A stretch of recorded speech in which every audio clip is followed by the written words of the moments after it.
교실에서는 분필이 칠판을 두드리는 소리만이 들렸다. 백미숙 학생의 깡마르고 굳은 살이 박힌 손으로 칠판의 숫자와 기호를 그리고 있었고, 박수진 학생의 눈은 분필 하나하나에 꽂혀 있었다. 불과 몇 분 전만 해도 71세의 이 여성은 반 친구들의 비웃음을 샀지만 지금은 반 친구들 모두의 시선이 그녀에게 쏠렸습니다. 사람들은 한국인과 일본인이 수학을 잘한다고 말하지만 백 선생님, 이 문제를 풀 수 있나요? 김영호 선생님의 긴 목소리가 그녀를 교실 앞으로 불렀다. 그녀는 학생 중 누구도 풀 수 없는 분석 문제 앞에 섰다. 그녀에게 영어는 어려운 도전이었지만 수학의 언어는 달랐습니다. 그녀가 분필을 집어들었을 때 부산의 한 고등학교에서 40년간 수학을 가르친 일이 끝나가는 듯했습니다. 그녀는 부드럽지만 확고하게 해결책을 찾기 시작했습니다. 처음에는 학생들에게 놀란 표정을 짓게 하지만 점차 놀라움으로 바뀐다. 교실의 악기는 변화하지 않았습니다. 그녀가 마지막 답변을 쓰고 돌아섰을 때 그녀의 눈은 오랜 세월을 함께한 교사의 자부심으로 빛났습니다. 어느 순간 침묵이 깃들고 누군가가 파도를 일으키기 시작합니다. 박수갈채가 퍼져 교실 전체를 가득 채웠습니다. 김영호 선생님은 화가 나긴 했지만 해결책이 정확하다는 것을 인정해야 했습니다. 그날 한때 71세의 한국환경미화원이었던 백미숙 씨는 다시 교사가 되었습니다. 그리고 그 순간부터 서울 영등포고의 이야기는 새로운 장을 열었습니다. 저는 백미숙입니다. 저는 올해 71세이고 은퇴하기 전까지 부산에서 고등학교 수학교사로 40년간 일했습니다. 제 인생의 대부분을 교실에서 보냈다고 할 수 있겠습니다. 지금 손에 묻은 분필가루를 털어내면서 교실에 다니던 시절이 떠오른다. 하지만 지금 저는 아주 먼 곳, 한국 서울에 있어요. 제 딸 박지연이 결혼해서 미국으로 이민을 갔는데 손주가 태어났을 때 전화로 도움을 요청받았습니다. 처음에는 망설였지만 화면에 그의 얼굴이 나오자 거절할 수가 없었습니다. 그래서 저는 서울로 가서 딸 가족과 함께 살았습니다. 서울에서의 삶은 내가 생각했던 것보다 훨씬 힘들었습니다. 가장 큰 장벽은 언어입니다. 슈퍼마켓에서 무슨 말을 했는지는 모르겠어요. 그냥 고개를 두드리세요. 집에서는 손녀 수민이와 놀면 마음이 편안해지지만 딸과 사위가 출근하면 집안이 고요해서 시간이 더디게 흐른다. 저는 영원히 그렇게 살 수는 없다는 걸 깨닫고 영어를 배우기 시작했습니다. 70세가 넘은 고령으로 인해 수집을 지속할 수 있는 능력은 예전만큼 빠르지 않지만 저는 여전히 매일 노력하고 있습니다. 3개월 후 저는 집 근처 슈퍼마켓에서 한국계 미국인인 박선혜 씨를 만났습니다. 그녀는 서울 영등포고에서 청소부를 모집한다고 말했습니다. 나는 긴장했고 내가 그것을 할 수 있을지 궁금했지만 뭔가 유용한 일을 하겠다는 의지가 두려움보다 강했습니다. 그래서 저는 학교에서 관리인으로 일하기 시작했습니다. 첫날 박민재 교장 선생님께서 따뜻한 키스로 저를 반겨주셨습니다. 백 선생님, 저희를 도와주세요. 그는 한국어로 인사를 건네며 나를 행복하게 했다. 제 일은 복도를 청소하고 수업을 듣고 화장실을 지키는 것입니다. 한국에서는 학생들이 스스로 청소하는 경우가 많은데 여기서는 다르다는 사실에 놀랐습니다. 첫째 주에는 제 몸은 70세가 넘었고 피곤했지만 마음은 충만했습니다. 아마도 내 세상이었던 학교로 돌아왔기 때문일 수도 있겠다. 복도에서 들리는 학생들의 웃음소리, 종이 울리는 소리, 교실에서 들려오는 선생님들의 목소리, 이 모든 것이 좋은 추억을 불러일으킵니다. 어느 날 오후, 학교가 끝난 후 수학 수업을 청소하던 중 우연히 칠판에 분석 문제가 있는 것을 보았습니다. 나는 그에게서 눈을 떼지 않고 무의식적으로 해결책을 생각하기 시작했습니다. 아마도 수학을 배우는 것이 아직도 나의 일부일지도 모른다. 내가 집에 도착하자 수민이가 달려와서 나를 안아주며 할머니, 왔어요. 라고 말했습니다. 한국어로 그것이 제 가장 큰 기쁨입니다. 그날 저녁 사위가 학교에 대한 소감을 물었을 때 나는 재밌었어요. 라고 대답했습니다. 그것은 사실입니다. 학교에서 교육을 받지 않았더라도 학교로 돌아가는 것이 나의 신화적 정신을 되살려 주었습니다. 내일은 분명 새로운 일이 생길 거예요. 이 낯선 땅에서의 두 번째 인생이 시작됐어요. 서울 영등포 고등학교에서 일하기 시작한 지 2주가 지났습니다. 저는 학교의 구석구석을 알게 되었고 청소 작업에도 익숙해지기 시작했습니다. 하지만 모든 사람이 나를 박민재, 교장 선생님처럼 대하는 것은 아닙니다. 특히 수학 선생님이신 김영호 선생님은 저를 만날 때마다 늘 짜증을 내시는 것 같았습니다. 제가 그를 처음 만난 건 학교가 끝난 후 그의 교실을 청소하던 때였습니다. 선생님은 여전히 책상에 앉아 노트북을 보고 계셨습니다. 나는 안녕하세요 라고 인사했지만 선생님은 고개도 긁지 않고 차갑게 문을 닫고 나가세요 라고만 말씀하셨습니다. 나는 혼란스러웠지만 어쩌면 그가 나 같은 나이 많은 외국인을 경계하는 게 아닐까 생각했습니다. 그러나 상황은 그 후 며칠 동안 개선되지 않았습니다. 복도에서 그를 만났을 때 나는 반갑게 인사했지만 그는 나를 거의 무시했다. 처음에는 영어 연습을 할 수 있을 거라고 생각했지만 점점 선생님이 의도적으로 영어를 빼놓고 있다는 걸 깨달았어요. 제가 가장 일반적으로 생각난 건 선생님이 수업에 가라고 상기시켜 주셨을 때였습니다. 오늘 창문을 청소하다가 우연히 선생님이 학생들에게 열심히 공부하지 않으면 선생님처럼 될 거야 라고 말하는 것을 들었습니다. 학생들의 웃음소리가 창문을 통해 들려왔다. 내 마음이 다시 행복해졌어요. 40년 동안 공부의 정상에 서서 여러 세대의 학생들을 가르쳤지만 이제는 웃음거리가 되었습니다. 오늘 밤 거울을 보며 나는 스스로에게 나는 무엇을 하고 있는 걸까? 라고 물었습니다. 저는 부산에서 존경받는 회원입니다. 하지만 여기서 저는 언어 전문가가 아닌 단지 학생 경비원일 뿐입니다. 수민이의 순진한 얼굴을 보며 나는 자동적으로 괜찮아, 미수가. 내가 할 수 있는 데서 최선을 다하면 돼, 라고 말했다. 일주일 후 학교 식당에서 저녁을 먹던 중 한 여학생이 다가왔습니다. 백 선생님, 안녕하세요. 어린 소녀가 말했습니다. 저 박수진이에요. 그녀는 김 선생님의 문제로 어려움을 겪고 있다고 하면서 내가 도와줄 수 있냐고 물었습니다. 나는 놀랐다. 그녀는 어떻게 알았을까? 수진 씨는 한국에서 온 교환학생이었고 제가 문제를 풀면서 한국어로 천재적인 솜씨를 발휘하는 것을 들었습니다. 그녀는 또한 내가 칠판에서 수학 문제를 풀고 있는 것을 발견했습니다. 프로젝트를 진행하면서도 수진의 진심 어린 시선을 거부할 수 없었다. 그때부터 점심시간마다 나는 그녀에게 조용한 구석에서 수학을 가르치기 시작했습니다. 한국어와 영어로 번갈아가며 설명하겠습니다. 수진이는 기뻐하며 말했다. 이렇게 설명해 주시면 바로 알겠어요. 어느 날 김 선생님이 우리를 발견하셨어요. 선생님은 눈살을 찌푸리며 엄숙한 목소리로 말했습니다. 무슨 짓을 하는 거니?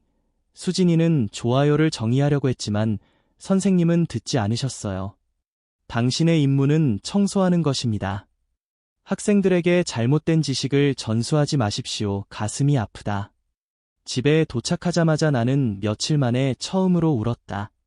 지연이의 딸이 걱정스러운 듯이 물었지만 나는 미소를 지으며 괜찮아요. 그냥 그리워요. 라고 말했다. 사실 제 자존감은 크게 떨어졌습니다. 다음 날 수진이는 나에게 편지를 주었다. 백 선생님, 포기하지 마세요. 당신이 필요해요. 제가 여기에 온 이유가 단지 관심을 갖기 위해서만은 아니라는 걸 깨달았어요. 아마도 내 방식대로 가르칠 수 있을지도 몰라. 김 선생님의 태도가 여전히 부드러웠지만 나는 신경 쓰지 않기로 했습니다. 그 대신 저는 좋은 일을 하는 것과 학생들에게 조용히 지원을 제공하는 데 집중합니다. 당신의 미소는 나에게 가장 큰 위안이 됩니다. 제가 학교에 다닌 지 3개월째 되는 날, 제 인생을 바꾸는 사건이 일어났습니다. 저는 정기적으로 김 선생님 교실 창문을 청소하고 있습니다.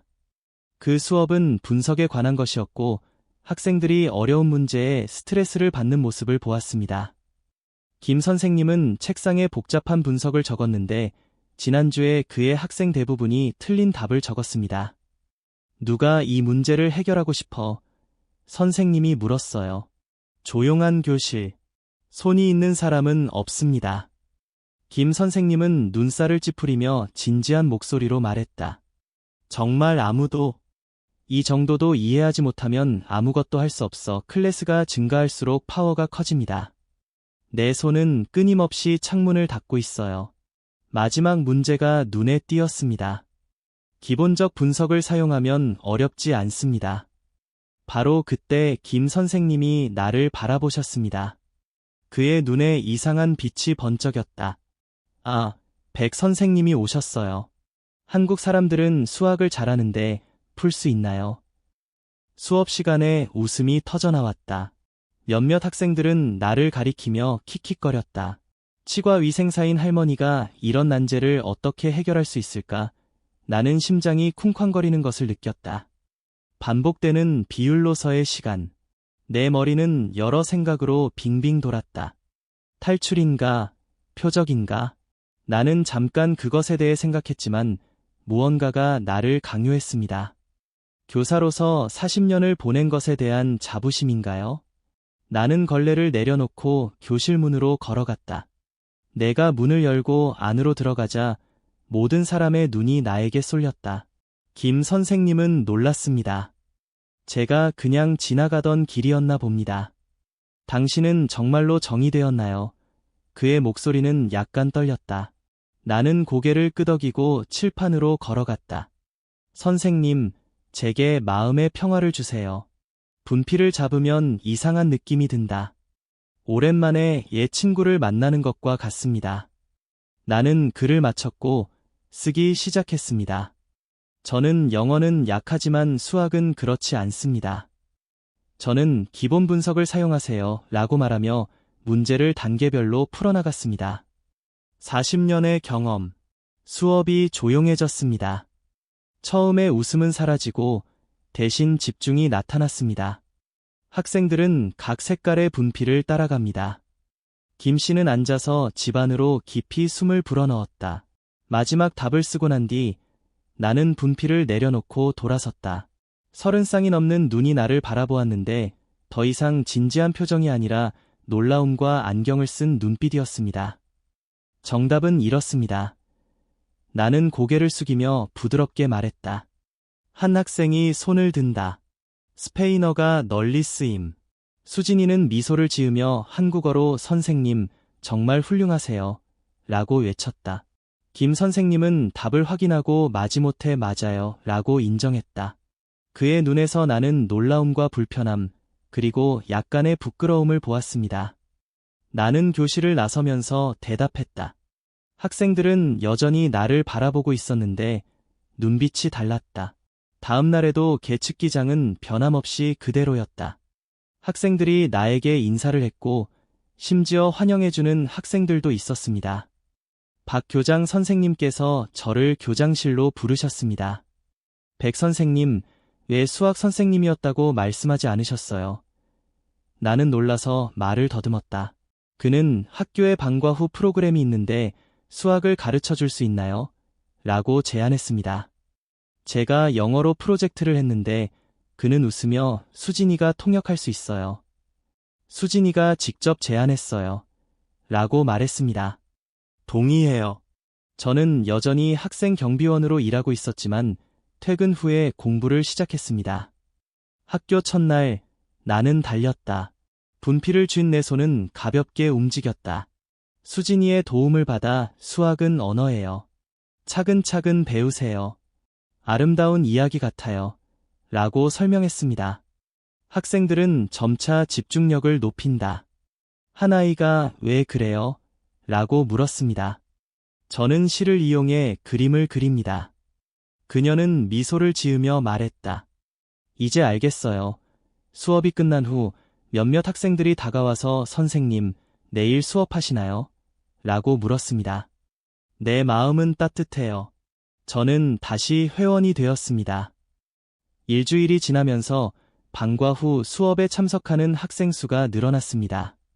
백 선생님의 설명은 이해하기 쉽다는 소문이 퍼졌다.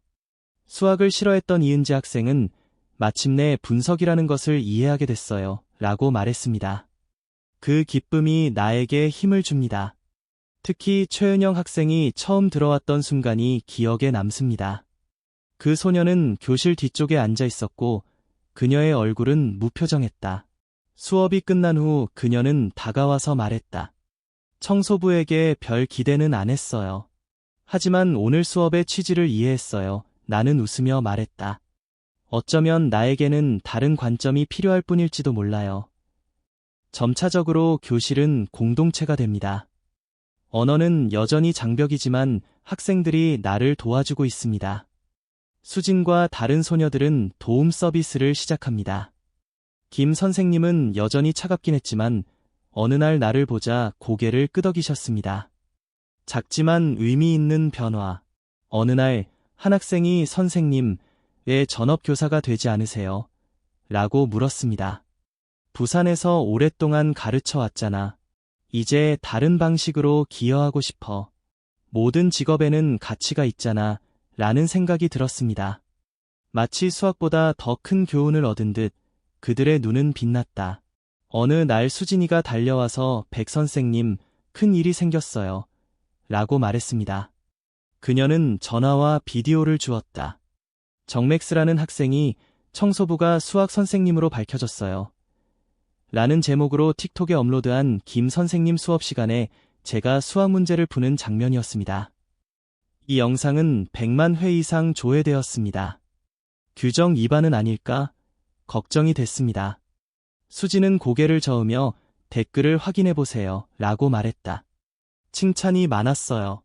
정말 감동적이에요. 이 선생님에게 배우고 싶어요. 김 선생님이 문제를 풀고 그 후 독수리 학생이 문제를 풀 때까지의 영상은 마치 단편 영화와 같습니다. 집에 돌아와서 지연에게 말했어요. 처음에는 걱정했지만 영상을 보고 엄마는 정말 대단해요. 부산뿐만 아니라 이제 엄마는 전 세계에 영감을 주고 있어요. 라고 울음을 터뜨렸습니다. 다음 날 또 다른 학교가 있을 거예요. 학생들이 나를 알아보고 인사했습니다. 사인을 받고 싶습니다. 박 교장 선생님께서 저에게 전화하셨습니다. 백 선생님, 유명한 학교가 이 문제를 해결해 주십니다. 많은 학생들이 선생님 수업을 듣고 싶어 합니다.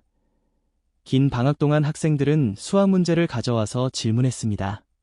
식당이 작은 교실이 됩니다. 이 소식은 지역신문에 퍼져서 한국인 청소 직원들이 소셜미디어 스타가 되었다. 라는 기사가 실렸습니다. 면접에 답했는데 고등학교에서만 공부하고 싶어요. 한 어머니가 그에게 감사를 표하러 왔습니다. 제 아들 킴 데이비드는 수학을 싫어했는데 선생님의 영상을 보고 나서 수학을 좋아하게 됐어요. 내 마음은 따뜻해요. 그러다 부산에 있는 제 학생이 저에게 연락을 해왔습니다. 여전히 훌륭하시네요. 하지만 모든 사람이 행복한 것은 아닙니다. 김 씨는 아직도 화가 나 있다. 어느 날 선생님은 명성 때문에 내 자리를 잊지 말라고 말씀하셨습니다. 나는 침묵을 선택했고 그 결과가 그것을 증명하게 했습니다. 어느 날 저는 칠판에 적힌 글을 발견했습니다. 백 선생님, 당신은 우리의 영웅입니다. 눈물이 떨어진다. 한 편의 영상이 제 인생을 바꾸었습니다. 영상이 바이럴로 퍼진 지 한 달이 지났지만 수학 정치에 대한 제 제안은 여전히 숙제로 남아 있습니다. 박 교장 선생님은 미소를 지으며 말했다. 학생들이 선생님께 배우고 싶어 합니다. 수진이와 다른 학생들이 통역을 도와줄 겁니다. 동의해요. 첫 번째 수업에는 30명 이상의 학생이 참여했습니다. 나는 도망치듯 달려갔지만 안녕하세요 여러분, 저는 백미숙입니다. 오늘은 같이 수학을 배워보겠습니다. 라고 말했습니다. 수진이의 지원을 받아 실제 생활에서 예를 들어 그래프를 그려가며 가르칩니다. 통합은 우리가 변화를 이해하는 데 도움이 됩니다. 라고 설명했습니다. 한 학생이 김 선생님 말씀보다 훨씬 이해하기 쉽네요. 라고 말했습니다. 내 마음은 따뜻해요. 한때 차갑던 학생 최은영이 점점 마음을 열어간다. 어느 날 그녀가 시험을 위해 글을 썼을 때 나는 그녀를 위로했습니다. 완벽할 필요는 없어. 중요한 건 노력하는 거야. 은영은 자신을 믿기 시작했습니다. 어느 날 그녀는 어려운 문제를 올바르게 풀고 밝게 웃었습니다. 선생님, 저는 할 수 있어요. 그 기쁨이 가장 큰 보상이에요. 새로운 삶이 시작됩니다. 아침에 복도 청소하고 가르치고 학생이 왜 괜찮아요? 라고 물었습니다. 나는 미소를 지으며 말했다. 모든 직업이 소중하잖아요. 오늘 교장 선생님께서 저에게 학부모 총회에서 연설해 달라고 부탁하셨어요. 지연 씨는 엄마는 온 마음을 다해 영감을 주셔요. 라고 격려했다. 저는 71세이고 외국에 와서 새로운 언어를 배우고 청소부로 일했습니다. 하지만 당신은 제가 당신에게 가르쳐 준 것보다 더 많은 것을 저에게 가르쳐 주셨습니다. 나이와 언어는 중요하지 않습니다. 우리가 진심으로 살아간다면 열정이 우리를 이어줄 것입니다. 손뼉 치는 소리. 어느 날 수진과 은영은 행사 전시회를 위해 백미숙 수학 동아리를 만들자고 제안한다. 우리는 삶 속에서 학업 차트를 작성합니다. 행사 당일 교실은 학부모들로 가득 찼습니다. 은영이가 너는 청소부로 시작해서 지금은 우리 선생님이잖아 라고 말했어요. 김 선생님이 다가와서 백 선생님 잘했어요 라고 칭찬했다. 나는 가르치면서 항상 손을 잡고 가세요 라고 대답했습니다. 마지막 이벤트는 우리 클럽에서 해독했습니다. 은영이가 말했다. 선생님께 설명해보세요. 수학만 가르치는 게 아니라 그림 그리는 법과 자신을 믿는 법을 가르쳐 주셨어요. 나는 다정하게 말했다. 고맙구나, 얘들아. 나는 그저 내 일을 사랑하는 선생님일 뿐이야. 집에 도착한 수민이는 할머니는 영웅이에요. 라고 말했습니다. 나는 웃으며 말했다. 아니요, 그냥 선생님이에요. 달빛 아래서 나는 부산을, 서울을, 이름 없는 교실을 생각한다. 그곳에서 마음은 이어진다. 골라서 선택하세요.